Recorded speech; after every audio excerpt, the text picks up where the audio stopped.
Welcome to episode 192 of OTD, your daily dose of soccer history by 17 Laws Guy. It is May 11, 1976. Watford Football Club have a new chairman. His name is Reginald Kenneth Dwight, but the world knows him as Elton John. He is 29 years old, one of the biggest pop stars on earth, and now he owns a small 4th division club from Hertfordshire. It sounds ridiculous, and then it becomes one of English football's great transformation stories. Of course, Elton John does not buy Watford as a vanity object.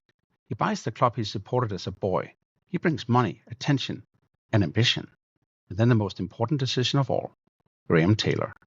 Within 6 years, Watford go from the 4th division to the 1st division, and within 7, they finish 2nd in England. This is the story of what happens when the global rock star treats a local football club not as an accessory, but as a mission. But how did we get here? We start with Watford. This is not a glamour club. Watford had been founded in the 19th century, moved to Vicarage Road in 1922, and spent most of its life outside English football's elite. There had been moments, promotions, local pride, good players and good crowds, but by the mid-1970s, Watford were a small club in the 4th division. In 74-75, they had been relegated from the 3rd division. In 75-76, they finished 8th in the 4th. Respectable, but not spectacular. The club had history, but no clear national weight. And then comes Elton. He has grown up nearby, in Pinner, Middlesex, and Watford was his childhood club.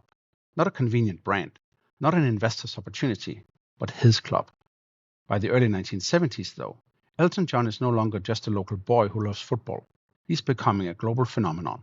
Your Song, Rocket Man, Crocodile Rock, Goodbye Yellow Brick Road, Benny and the Jets. By 1976, he has a run of chart success that makes him one of the defining performers of the decade. He's flamboyant, theatrical, wealthy, famous, and in football terms, completely unusual. Football chairmen in England usually come from local business, industry, construction, brewing, retail, property, or newspapers. They are civic businessmen, not rhinestone superstars. Elton first gets formally involved with Watford as vice president in 1973, and then, on May 11, 1976, Jim Bonser resigns, and Elton takes over as chairman. There's suspicion. Of course there is. To some, it looks like a stunt, a pop star playing football executive. Elton understands that people in the game are waiting for him to fall over. But his answer is not celebrity distance. His answer is passion. He famously says he is passionate about the club with a capital P. And he makes the claim that sounds almost absurd at the time. He wants Watford in the 1st division. The laughter is understandable. This is the 4th division club. The 1st division is Liverpool, Manchester United, Arsenal, Everton, Tottenham, and Aston Villa. It is another universe. But Elton's great strength is that he does not try to be the manager. He does what a good chairman should do. He finds the right football man.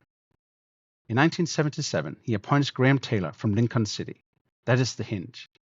Taylor is young, disciplined, direct, demanding, and absolutely clear about the club he wants to build. He brings structure. He brings standards. He brings a style that is often mocked from outside. Direct, intense, high tempo, but is devastatingly effective when executed properly. And the partnership works because Elton and Taylor trust each other. Elton provides ambition and backing. Taylor provides football judgment. The rise is immediate. In 77-78, Watford win the 4th division. In 78-79, they are promoted again from the 3rd division. And after 2 years of consolidation in the 2nd division, they go up again in 81-82, 4th division to 1st division in 5 seasons. Exactly the impossible dream Elton had announced. And then comes the season that turns the whole thing from promotion story into legend. 82-83, Watford's first season in the top flight. Most promoted clubs hope to stay up. Watford finished 2nd. 2nd in England. Only Liverpool are ahead of them. Luther Blissett is the league's top scorer. John Barnes is emerging as one of the most exciting young players in the country. Vicarage Road is no longer a curiosity. It's a serious football place. And the story keeps going. Watford qualified for Europe. In 1984, they reached the FA Cup final, losing 2-0 to Everton at Wembley. Elton is there, living every kick. The pop star chairman has not merely put Watford on the map. He has helped redraw the map. So what did it mean? Well, it changed Watford forever. Before Elton, Watford were a lower league club with loyal supporters and modest expectations. Under Elton and Graham Taylor, they became a national story, not because the club was bought into dominance in the modern super club sense, but because the right money, the right manager, and the right local culture and the right ambition all aligned.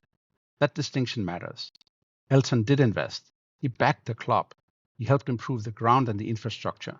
But Watford's rise was not just a checkbook fantasy. Taylor built teams. Players improved. The club developed an identity. Supporters could see that the chairman cared in the same emotional register that they did. And that made celebrity ownership feel possible. There had been famous people involved in sport before. In the United States, entertainers had owned or invested in teams. Gene Autry owned the California Angels. Bing Crosby had held a stake in the Pittsburgh Pirates. Celebrity and sport had already touched. But in English football, Elton at Watford was different. He was not just a famous face at matches. He was chairman, owner, decision maker, emotionally exposed, and publicly accountable. That makes him an early model for something that is now familiar. Celebrity capital entering football with narrative, publicity, and emotional branding attached. Delia Smith at Norwich, Ryan Reynolds and Rob McElhenney at Wrexham. Other musicians, actors, and athletes buying stakes in clubs around the world. They don't all follow Elton's model. Some are more commercial, some are more media-driven, some are more global brand strategy than local romance. But Elton showed very early that celebrity ownership could be serious if the celebrity generally belonged to the club's story. The Watford story did not end when the miracle era ended. Elton sold to Jack Petchey in 1987, but remained tied to the club.